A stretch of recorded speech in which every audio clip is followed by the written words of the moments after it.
പത്തനംതിട്ട കുമ്പഴയിൽ ജനവാസ മേഖലയിൽ ഇറങ്ങിയ അജ്ഞാത വന്യജീവിയുടെ ആക്രമണത്തിൽ വയോധികന് പരിക്കേറ്റു.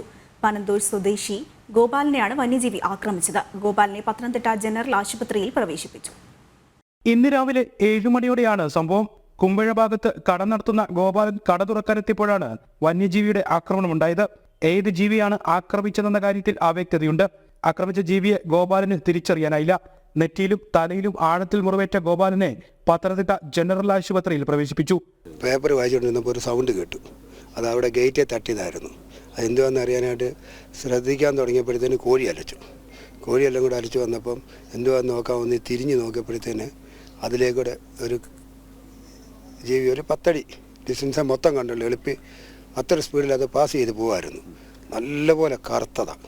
ഒരു ഇത്രയും ഹൈറ്റും ഉണ്ട്, നല്ല ഇത്രയും നീളമുണ്ട്.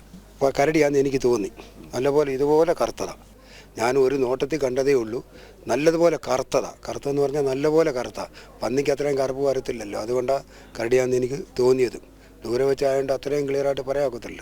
ആക്രമണം നടത്തിയ വന്യജീവിയുടെ പേരിൽ പല അഭ്യൂഹങ്ങളും നാട്ടുകാർക്കിടയിലുണ്ട്.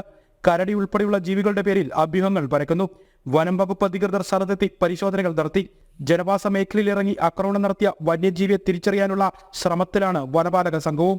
കാട്ടുപന്നി സ്ഥിരമിറങ്ങുന്ന പ്രദേശവുമാണിത്. ജനം, പത്തനംതിട്ട.